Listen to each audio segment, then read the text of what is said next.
नमस्कार दोस्तों। सोचिए वो जगह कैसी होगी जहां जाने का मतलब सिर्फ और सिर्फ मौत था।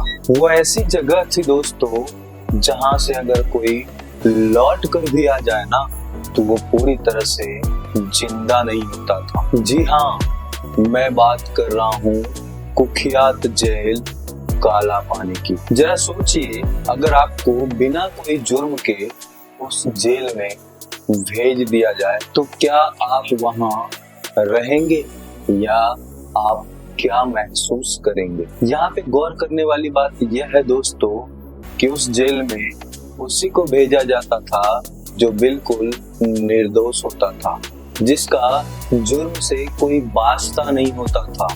अंग्रेज उसको उस जेल में सिर्फ इसलिए डालते थे क्योंकि वो भारत की आजादी का नारा लगा रहे थे। अब जरा सोचिए दोस्तों कि अगर आप आजादी की मांग करें और आपको कोई उठाकर जेल में डाल दे तो क्या आप महसूस करेंगे? काला पानी की जेल को शेल्टर भी कहा जाता था। अंग्रेज ने इस जेल को 1896 में तैयार करवा लिया था। इस जेल को कुछ इस तरह से डिजाइन किया गया था कि यहाँ हर कैदी को एक अलग कमरे में रखा जाए, यहाँ तक कि उस जेल में एक दूसरे से बात करना भी जुर्म था। अब जरा सोचिए दोस्तों कि अगर आपको कोई कहे कि आपको सालों तक अपने परिवार से मीलों दूर और बिना किसी से बात किए और ना ही किसी को आपसे मिलने की इजाजत है, तो क्या आप उसमें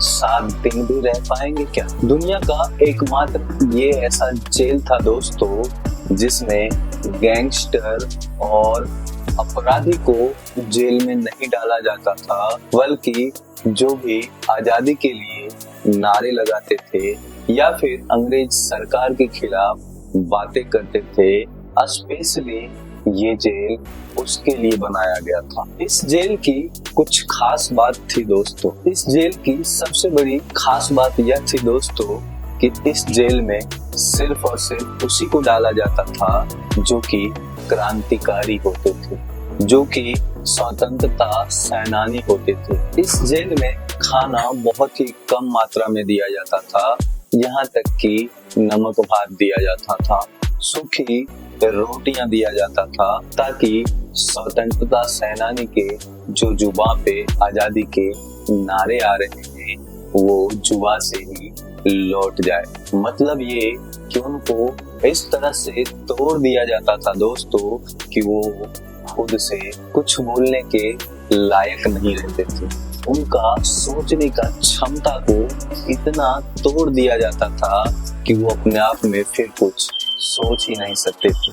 सिर्फ यही नहीं दोस्तों, वहाँ पे तेल निकालने के लिए जहाँ उस समय बैलों का उपयोग किया जाता था, लेकिन उस जेल में बैलों को हटाकर बैलों की जगह वहाँ पे स्वतंत्रता सेनानी को जोता जाता था और उनसे तेल निकलवाया जाता था। कूड़े की मार मारी जाती थी। अब जरा आप ही बताइए दोस्तों कि क्या आजादी के लिए आप इतनी यातनाएं सह सकते हैं क्या? कैदियों को वहाँ ऐसे कमरे दिए गए थे जहाँ हवा भी ना जा सके, रोशनी तो बहुत दूर की बात थी, यानी कि पूरी तरह से एक ऐसा अंधेरा कमरा में उनको रखा जाता था जहाँ से उसका जीवन पूरी तरह से अस्त हो जाता था। क्रांतिकारियों को अंग्रेज इस जेल में इसलिए डालते थे दोस्तों कि क्रांतिकारी का आत्मा भी इस जेल में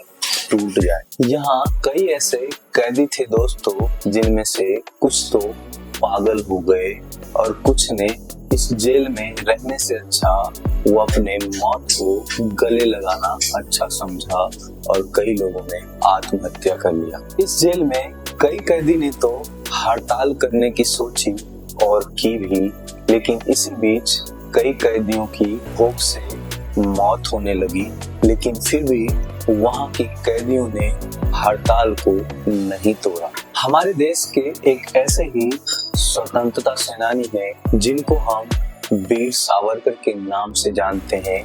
वो करीब इस जेल में 10 साल रह चुके हैं।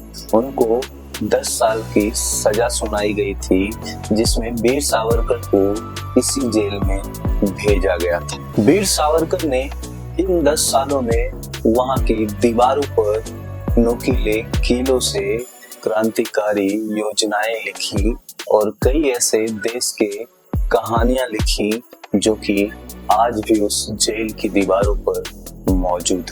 ये जेल भले ही कैद खाना थी, लेकिन क्रांतिकारियों की क्रांति को ये जेल कभी भी कैद नहीं कर सकती थी। अब आप बताइए दोस्तों, क्या आप मानते हैं कि असली ताकत क्रांतिकारियों की शरीर नहीं होती, बल्कि उनके इरादे होते हैं, जिनमें से एक क्रांतिकारी थे हमारे वीर सावरकर। उन्होंने उस जेल में 10 साल बिताने के बाद भी उनका इरादा वैसा का वैसा रहा और उनका इरादा कभी नहीं टूटा। दोस्तों, कितना अफसोसजनक बात है ना कि आज वही काला पानी राष्ट्रीय इमारत के रूप में माना जाता है। वहाँ पे लाखों की संख्या में टूरिस्ट जाते हैं और लाखों लोग घूमने जाते हैं, जबकि वहाँ की हर दीवारें, हर ईंटें पर मासूमों का खून बिखरा हुआ है। काला पानी हमें याद दिलाती है कि हमारी आजादी यूं ही नहीं मिली, बल्कि लाखों स्वतंत्रता सेनानी की बलिदान देने के बाद हमें ये आजादी मिली। दोस्तों, आज भले ही हमारे देश से अंग्रेज चले गए, लेकिन काला पानी का सच आज भी हमें झकझोर देता है। हमारी आजादी के पीछे वो लोग थे जिन्होंने हंसते हंसते अपनी मौत को गले लगा ली। दोस्तों, अगर आपको आजादी के इन सच्चे हीरो और क्रांतिकारियों को एक मैसेज देना होगा तो आप क्या देंगे? कमेंट में जरूर बताइए।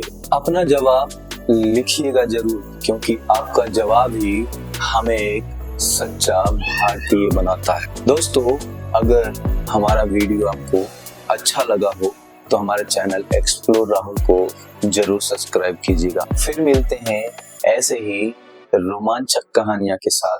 तब तक के लिए जय हिंद।